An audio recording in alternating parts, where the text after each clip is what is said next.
이야기를 제작할 때 반드시 필요한 것 중에 하나, 갈등.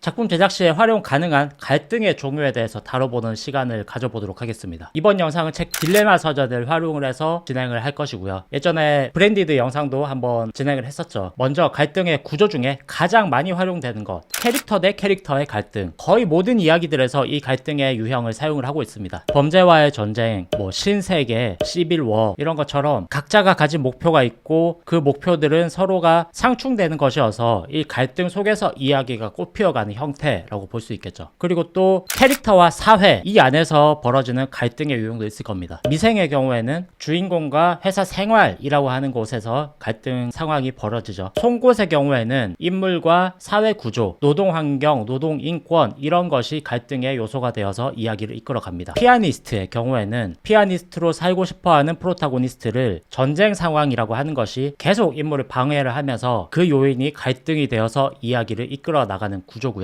쉰들러 리스트와 같은 이야기도 이런 것에 해당을 하겠죠. 물론 캐릭터 대 사회라고 하는 것이 캐릭터와 사회만 가지고 이야기를 이끌어 나가는 경우도 있지만 캐릭터 대 캐릭터, 캐릭터 대 사회 이것이 동시에 작용이 되어서 이야기를 이끌어 나가는 경우도 많습니다. 원피스 같은 경우만 하더라도 루피는 다양한 캐릭터들과 갈등 구조를 겪으면서 이겨내며 이야기를 이끌어 나가지만 뭔가 자유롭지 않고 평등하지 않은 구조적으로 불합리한 것이 많은 바다, 해군 본부라고 하는 사회적 구조와도 갈등을 겪고 있죠. 이런 이야기의 경우에는 일반적으로 작품을 이끌어가는 궁극적인 목표가 사회 구조에 속해 있는 경우가 많고요. 이것이 정말로 작가가 하고 싶은 이야기, 이것에 해당하겠죠. 하지만 이렇게 다루다 보면은 송곳이나 미생처럼 약간의 작가주의 결의 이야기로 빠질 수가 있기 때문에 보통 대중상업 예술에서는 독자들을 위한 재미장치, 표면적인 목표를 부여하는 경우가 많습니다. 원피스에서는 해적왕이 될 거야 라고 하는 명확한 눈에 보이는 목표를 마련을 해서 보여주는 것이죠. 또 캐릭터 대 자연, 이런 갈등 구조도 있습니다. 레버넌트라고 하는 넷플릭스 영화를 보면은 정말 공과의 혈투, 이 자연과의 혈투, 추위 이런 것과의 혈투, 이런 것이 갈등 구조가 되어서 이야기를 이끌어 나가는 방식도 있었죠. 127시간,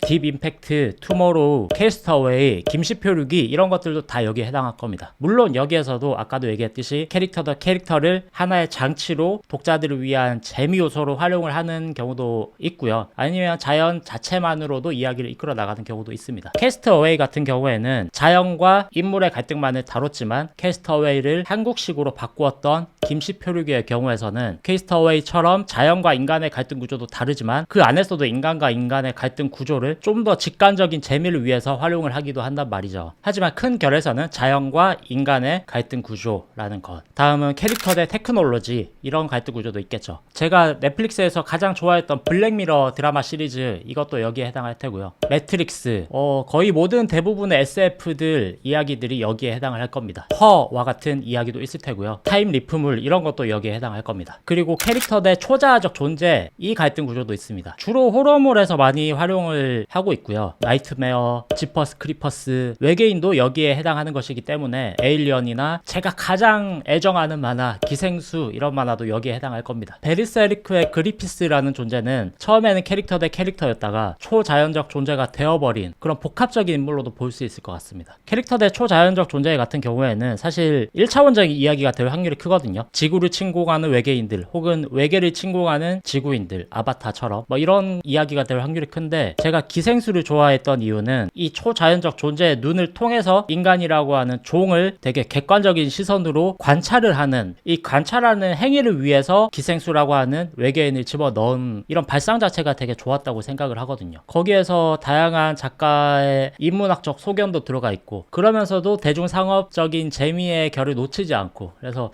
정말 명작이라서 한 번쯤 만화로 보셨으면 하는 것이 이 기생수 이야기인데, 예전에 제가 아마 이야기 분석으로 컨텐츠를 한번 다뤘던 적이 있습니다. 이거를 한번 보시고 만화도 한번 보시기를 추천드리고요. 마지막으로는 캐릭터 대 자아, 이런 갈등 구조도 있을 겁니다. 첫 본물에 획을 그었던 본 아이덴티티, 아니면 파이트 클럽도 이중 인격을 다루었던 영화죠. 제 웹툰 두 번째 연재작이었던 단톡도 이것에 해당을 하고요. 23 아이덴티티, 이 영화를 캐릭터 대 자아라고 볼 수는 없지만 거기에 등장을 하는 안타고니스트, 빌런이 너무나도 많은 자아를 갖추고 있었던 인물이라서 그 캐릭터의 내부 갈등 요소로 자아를 활용을 했던 이야기라고 볼 수가 있겠죠.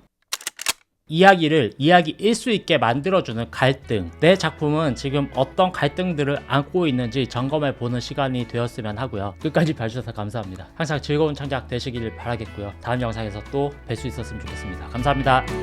누둔.